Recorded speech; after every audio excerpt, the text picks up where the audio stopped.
नमस्कार विद्यार्थियों। हमने लास्ट क्लास में जो हमारा टॉपिक चल रहा था राजस्थान में किसान आंदोलन, तो लास्ट क्लास में हमने जो बिजोलिया किसान आंदोलन है उसके बारे में चर्चा की थी। उसी टॉपिक को आगे बढ़ाते हुए आज हम चर्चा कर रहे हैं बेंगू किसान आंदोलन के बारे में। इसमें देखिए, बेंगू जो है ये स्थित है कौन से जिले में? चित्तौड़ जिले में। और जो मेवाड़ की रियासत थी,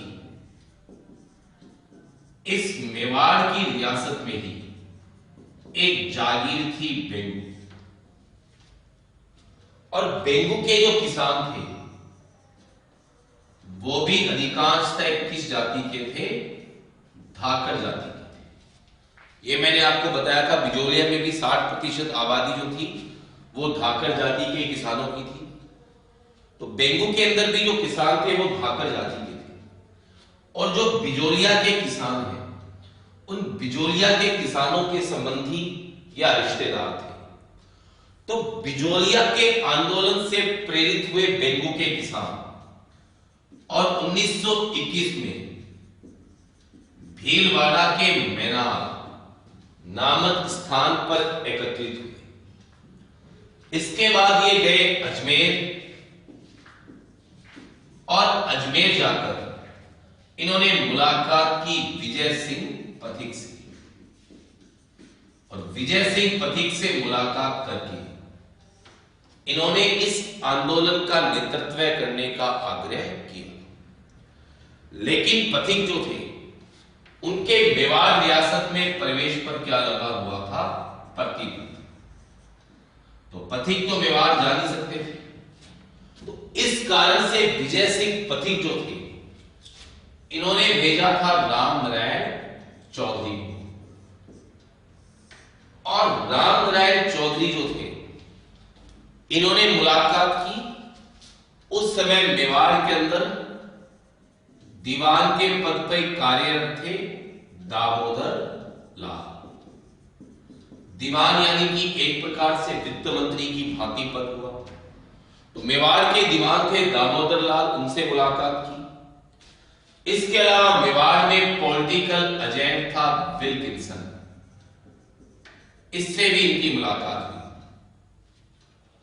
लेकिन इन दोनों ही के द्वारा जो बेंगू के किसान थे उनकी समस्याओं पर कोई ध्यान नहीं दिया गया। तो बेंगू के अंदर जो किसान थे उन्होंने एक प्रकार से हिंसक विद्रोह किया। तो इस समय बेंगू में जमींदार था अनूप सिंह। ये दबाव में आ गया। दबाव में आकर ये आया अजमेर, और इसने राजस्थान सेवा संघ की मध्यस्थता से किसानों के साथ क्या कर लिया? समझौता कर दिया। और समझौता करने के पश्चात कुछ लाभ बात थी जिन्हें कम कर दिया गया। उस समय बेंगू के किसान जो थे ये कुल कितनी लाभ बात देते थे? 53 लाख। तो इन 53 में से कुछ लाभ बात कम कर दी गई। लेकिन मेवाड़ की जो सरकार थी उसने इस समझौते को मानने से क्या कर दिया? इनकार कर दिया। अनूप सिंह को जमींदार के पद से हटाकर बेंगू के अंदर भी मुंशरमात का गठन किया गया। और बेंगू का प्रशासनिक अधिकारी ये बनाया गया लाला अमृत लाल को। तो लाला अमृत लाल को बेंगू का प्रशासक बना दिया गया। सरकार ने इस समझौते को बोल्शेविक समझौता कहा। तो बोल्शेविक समझौता कहलाया ये समझौता, जो अनूप सिंह ने राजस्थान सेवा संघ की मध्यस्थता से किसानों से किया। और बेंगू के किसानों की समस्याओं की जांच के लिए बनाया गया ट्रेंच आयोग। तो ट्रेंच आयोग का गठन किया गया बेंगू के किसानों की समस्याओं के लिए। 13 जुलाई 1923 को बेंगू के किसान जो थे ये इकट्ठा हो रखे थे गोविंदपुरा गांव में। भिलवाड़ा में, और ट्रेंच के आदेश से गोलियां चला दी गई थी। एक रिपोर्ट के अनुसार इसमें कुल 11 व्यक्ति मारे गए। मरने वालों में 2 प्रमुख थे, रूपाजी धाकड़ और कृपाजी धाकड़। ये 2 प्रमुख व्यक्ति इसमें मारे गए। इस गोविंदपुरा हत्याकांड के पश्चात सितंबर 1923 में पथिक आए थे बेंगू, और पथिक को इसमें गिरफ्तार कर लिया गया था। तो पथिक की गिरफ्तारी के साथ ही ये आंदोलन क्या हो गया, समाप्त हो गया। इस आंदोलन का नेतृत्व जो है ये मानते हैं किसको, रामनारायण चौधरी को। वापस से समझा रहा हूं इसको।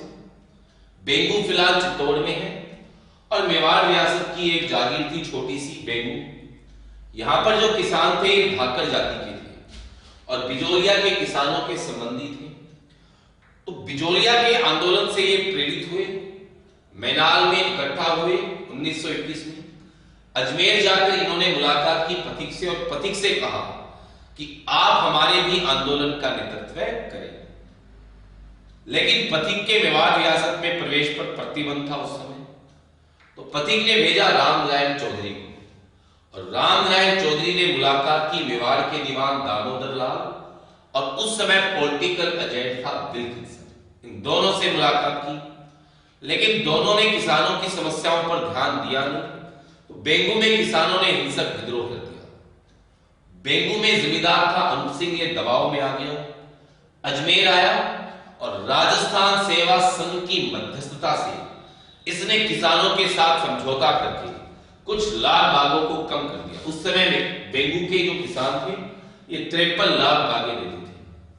लेकिन मेवाड़ की रियासत को ये समझौता पसंद नहीं आया। उसने अनूप सिंह को हटाकर बेंगू में भी मुंशरनाथ कार्यालय का गठन किया। यह मैंने आपको बिजोरिया आंदोलन में पढ़ाया था। मुंशरनाथ कार्यालय का गठन किया गया। बेंगू के प्रशासक बना दिए गए लाला अमृतलाल, और इस समझौते को संज्ञा दे दी गई किसकी, बोल्शेविक समझौते की। ट्रेंच आयोग का गठन किया गया बेंगू के किसानों की समस्याओं के लिए। 13 जुलाई 1923 को इकट्ठा थे गोविंदपुरा में, लेकिन ट्रेंच के आदेश से गोलीबारी की गई। तो एक रिपोर्ट के अनुसार कुल 11 व्यक्ति मारे गए, और मरने वालों में 2 व्यक्ति प्रमुख थे, रूपाजी धाकड़ और कृपाजी धाकड़। सितंबर 1923 में पथिक आए बेंगू, और पथिक को गिरफ्तार कर लिया गया। इसके बाद ही ये आंदोलन क्या हो गया, समाप्त। इस आंदोलन का नेतृत्व करता जो थे वो माने गए हैं कौन, रामनारायण चौधरी। तो ये था बेंगू किसान आंदोलन। नेक्स्ट हम जो आंदोलन डिस्कस कर रहे हैं वो है बूंदी का बरड़ किसान आंदोलन। नेक्स्ट उसके बारे में चर्चा करते हैं।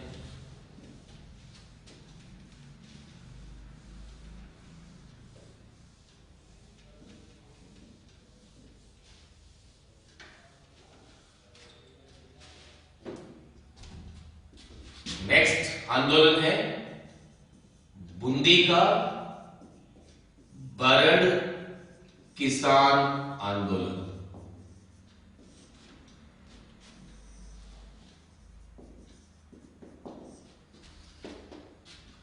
इसमें देखिए तो बूंदी के अंदर ऊपर माल क्षेत्र जो है इससे सटे हुए या लगे हुए पठारी क्षेत्र को बोला जाता है बरड़। तो बूंदी के अंदर ऊपर माल से सटे हुए पठारी क्षेत्र को बरड़ कहते हैं। और बरड़ क्षेत्र जो है इसकी मुख्य आबादी किसकी थी, गुज्जरों की। जो मुख्य आबादी थी वो गुज्जर थी। इनकी आजीविका का मुख्य साधन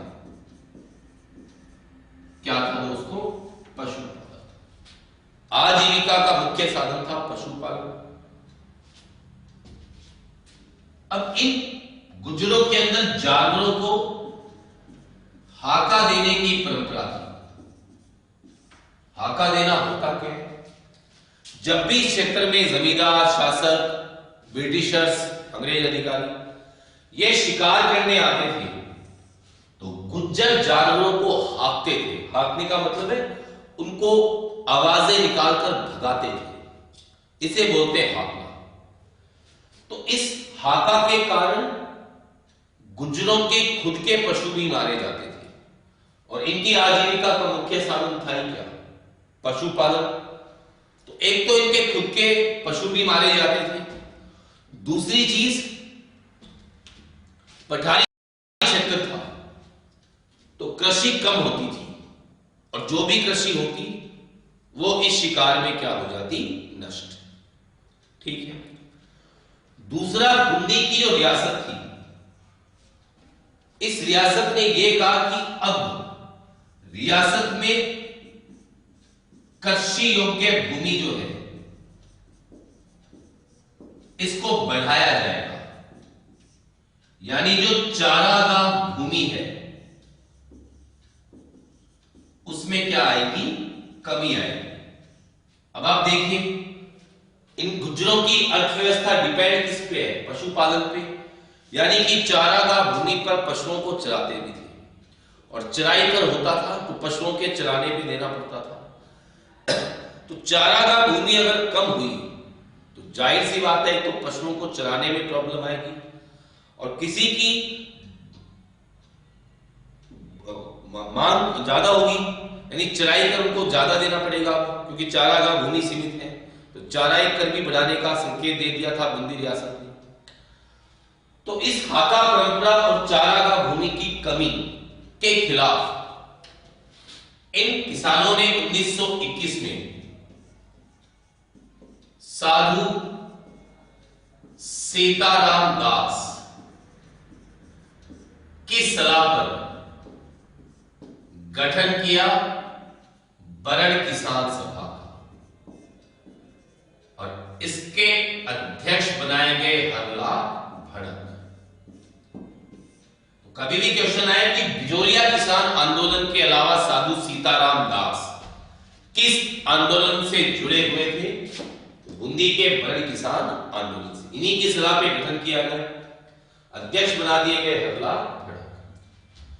स्टार्टिंग में गुज्जरों ने केवल यह विरोध किया कि हम हाका नहीं देंगे और चराई कर अगर बढ़ाया गया तो वो भी नहीं देंगे। स्टार्टिंग में केवल यही विरोध था कि ना तो हम पशुओं को हाका देंगे और अगर आपने रियासत ने चराई कर बढ़ाया तो हम चराई कर भी नहीं देंगे। लेकिन जब बिजोरिया में समझौता हो गया, मैंने आपको पढ़ाया था 11 फरवरी 1922 को बिजोरिया में समझौता हुआ। तो बिजोरिया में समझौता होने के बाद इन्होंने कहा कि हम भू राजस्व जो बढ़ा हुआ है वो भी नहीं देंगे और लाग भाग भी नहीं देंगे, ये इन्होंने घोषणा की। पहले केवल हाका का विरोध, बिजोरिया समझौते के बाद भू राजस्व और लाग भाग का विरोध। गुज्जरों को नेतृत्व प्रदान किया पंडित नैनूराम शर्मा और महिलाओं का नेतृत्व किया सत्यभामा ने। सत्यभामा को ही गांधी की क्या बोला जाता है? मानस पुत्री। तो सत्यभामा को गांधी की मानस पुत्री कहा गया। तो इन्होंने गुज्जरों को नेतृत्व प्रदान किया। 2 अप्रैल 1923 को ये किसान इकट्ठा हुए डाबी नामक गांव में। तो डाबी नामक गांव में इकट्ठा हुए थे। पुलिस अधिकारी था इकराम हुसैन, इसके आदेश से गोलियां चला दी गई। डाबी हत्याकांड हुआ, इसमें 2 व्यक्ति मारे गए, देवालाल गुज्जर और नानक भील। और नानक भील की स्मृति में ही माणिक्यलाल वर्मा ने कविता लिखी थी, कौन सी? अर्जी। और नानक भील के दाह संस्कार के समय इसे पढ़कर सुनाया था भंवरलाल प्रज्ञा चक्षु। दादी हत्याकांड के बाद ये आंदोलन समाप्त हो गया। ठीक है। 1936 में सरकार करवा रही थी पशु गणना। गुज्जरों को लगा कि पशुओं पर फिर से कोई नया टैक्स लगेगा, लाग बाग लगेगी। तो इसके विरोध में गुज्जर जो थे, ये बूंदी में एक स्थान है हिंडोली, यहां पर हुंडेश्वर महादेव का मंदिर है। इस हिंडोली के हुंडेश्वर महादेव मंदिर में इकट्ठा हुए। लेकिन इस समय तक प्रजामंडल आंदोलन राजस्थान में इतने सक्रिय हो चुके थे कि गुज्जरों को उचित नेतृत्व नहीं मिल पाया। वापस से मैं आपको बता रहा हूं, बूंदी के अंदर ऊपर माल से सटे हुए पठारी क्षेत्र को बोलते हैं बरड़। इसकी मुख्य आबादी थी गुज्जर, और गुज्जरों की आजीविका का मुख्य साधन था पशुपालन। अब गुज्जरों में जानवरों को हाका देने की परंपरा थी। हाका से मतलब है, जब भी इस क्षेत्र में शासक, जमींदार, ब्रिटिशर्स ये शिकार करने के लिए आते थे तो गुज्जर जानवरों को भगाते थे, आवाजें निकालते थे। तो एक तो इसमें गुज्जरों के खुद के पशु भी मारे जाते, जबकि इनकी इकोनॉमी किस पे आधारित थी? पशुपालन पे। थोड़ी कृषि कम होती थी, वो भी शिकार में नष्ट हो जाती थी। दूसरा कारण था, बूंदी रियासत की ओर से यह घोषणा की गई, इस समय बूंदी में शासक थे रघुवीर सिंह। तो बूंदी रियासत की ओर से यह घोषणा की गई कि अब कृषि योग्य भूमि को बढ़ाया जाएगा। अब कृषि योग्य भूमि बढ़ाएंगे कैसे? चारागाह भूमि को कृषि भूमि में कन्वर्ट करके। अब गुज्जर इस चारागाह भूमि पर पशु चलाते थे, तो अगर चारागाह भूमि को कम किया जाएगा तो जाहिर सी बात है पशुओं को चराने की प्रॉब्लम होगी, साथ ही जो चराई कर था ये भी बढ़ेगा। इसके विरोध में 1921 में साधु सीताराम दास की सलाह पर बरड़ किसान सभा का गठन किया गया। अध्यक्ष बनाए गए हरलाल महाराज। स्टार्टिंग में इन्होंने यही कहा कि हम ना तो हाका देंगे पशुओं को, और चराई अगर बढ़ाया गया तो इसका विरोध करेंगे। लेकिन जब बिजोलिया का समझौता हो गया तब इन्होंने कहा कि ना तो भू राजस्व देंगे बढ़ा हुआ, ना लाभ बाग। अब गुज्जरों को नेतृत्व प्रदान किया पंडित नैनूराम शर्मा, और महिलाओं को नेतृत्व प्रदान किया सत्याभामा ने। सत्याभामा को बोलते हैं गांधी की मानस पुत्री। 2 अप्रैल 1923 को एक गुज्जर इकट्ठा हुए डाबी में, तो पुलिस अधिकारी था इकराम हुसैन, इसके आदेश से गोलियां चला दी गई। 2 व्यक्ति मारे गए, देवालाल गुज्जर, नानक भील। और नानक भील की स्मृति में माणिक्यलाल वर्मा ने कविता लिखी अर्जुन, और इस कविता को नानक भील के दाह संस्कार के समय पढ़कर सुनाया था भंवरलाल प्रज्ञा चक्षु। अब डाली हत्याकांड हुआ तो आंदोलन समाप्त हो गया, दमन हो गया इसका। 1936 में सरकार करवा रही थी पशु गणना, तो गुज्जरों को लगा पशुओं पर फिर से कोई नया टैक्स होगा। इसके विरोध में इकट्ठा हुए हिंडोली के हुंडेश्वर महादेव मंदिर। लेकिन इस समय तक प्रजामंडल आंदोलन इतने सक्रिय थे कि गुज्जरों को फिर उचित नेतृत्व नहीं मिल पाया। अब यहां पर एक चीज, इनकी अर्थव्यवस्था किस पे निर्भर थी? पशुपालन पर। और जो पशुपालन प्रधान अर्थव्यवस्था होती है उसमें सबसे अधिक योगदान महिलाओं का होता है। कभी भी क्वेश्चन आए कि राजस्थान के किस किसान आंदोलन में महिलाओं की सबसे महत्वपूर्ण भूमिका थी या उनका सबसे महत्वपूर्ण योगदान था, आंसर क्या होगा? बूंदी का बरड़ किसान आंदोलन। ठीक है, तो ये हमने अभी दूसरा किसान आंदोलन डिस्कस किया है, बूंदी का बरड़ किसान आंदोलन। ठीक है, अब हम तीसरा किसान आंदोलन डिस्कस कर रहे हैं, वो है बीकानेर किसान आंदोलन।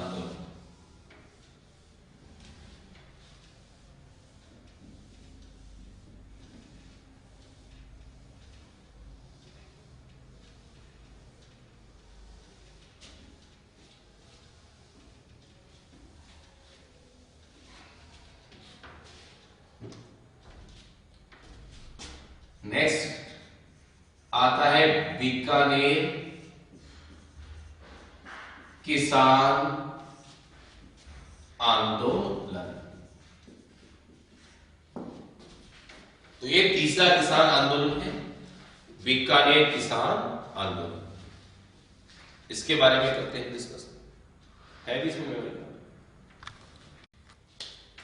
इसमें देखिए हम सब जानते हैं 1899 1900 में छप्पनिया अकाल पड़ा। इस समय बीकानेर में शासक थे गंगा सिंह।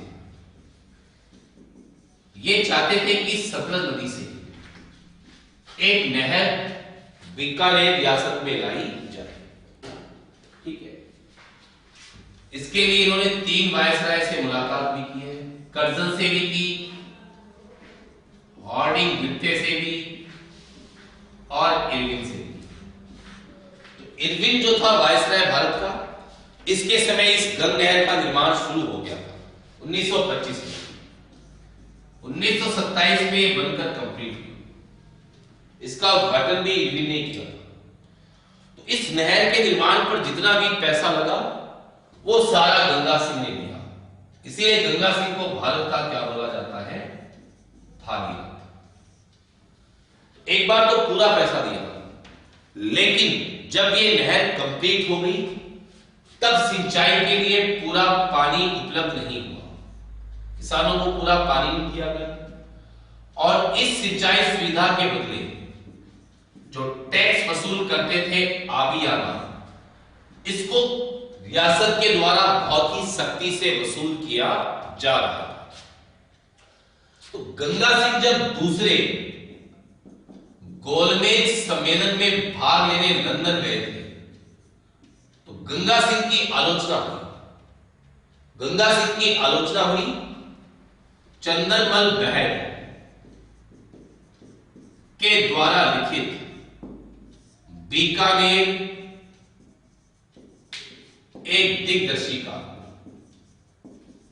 इस पुस्तक में गंगा सिंह की आलोचना हुई। वरना गंगा सिंह का पूरे यूरोप में बहुत नाम था कि भारत में एक ऐसा भी शासक है जिसने अपने पैसों से किसानों के लिए नहर बनाई। लेकिन गंगा सिंह का जब बहुत अपमान हुआ तो गंगा सिंह भारत लौटे और 1932 में गंगा सिंह के द्वारा लागू कर दिया गया सार्वजनिक सुरक्षा कानून। अब इस सार्वजनिक सुरक्षा कानून में प्रावधान क्या था?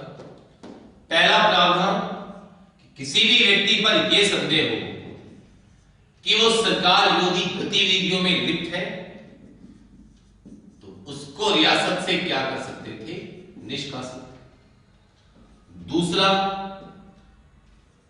किसी ने आबियाना टैक्स नहीं दिया तो ये अपराध माना जाएगा और किसी अपराध में गिरफ्तार हो गए तो लंबे समय तक क्या नहीं मिलेगी, आपको जमानत नहीं मिलेगी। ये 3 प्रावधान थे मुख्य। तो इस कानून को बोला गया है काला कानून।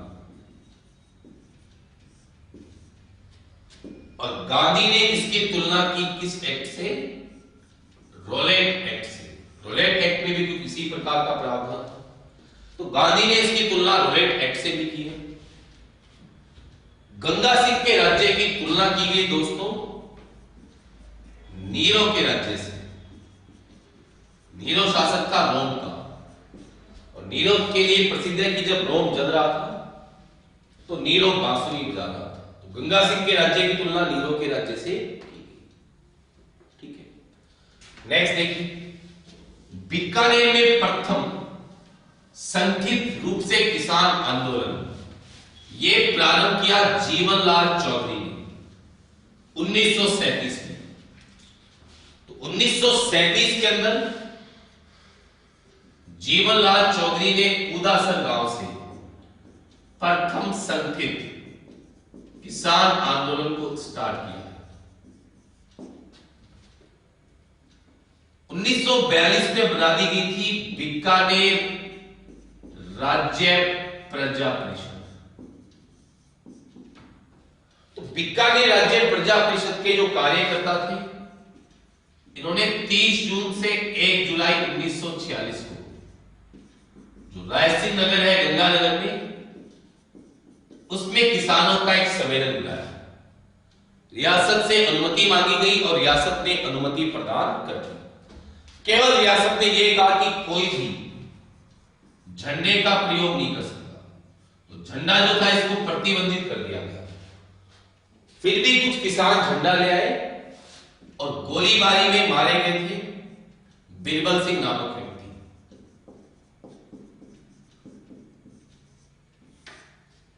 इसी बिरबल सिंह की स्मृति में 6 जुलाई को दोस्तों मनाया गया किसान दिवस, और 17 जुलाई को मनाया गया कौन सा दिवस? बिरबल दिवस। और बीकानेर रियासत में एक गांव आता है दूधवा खाना, चूरू के अंदर है फिलहाल तो सब बीकानेर रियासत में। तो दूधवा खाना में भी किसानों के खिलाफ अत्याचार हुए जिनका इन्होंने विरोध किया। और ये क्वेश्चन भी आया हुआ है बिरबल दिवस किस रियासत में मनाया गया? ये मनाया गया कौन सी रियासत में? बीकानेर रियासत में। तो दोस्तों आज हमने 3 किसान आंदोलन डिस्कस किए, बेंगू किसान आंदोलन, बूंदी का ब्रड किसान आंदोलन और बीकानेर किसान आंदोलन। नेक्स्ट क्लास में हम शेखावाटी किसान आंदोलन और अलवर किसान आंदोलन इनके बारे में डिस्कस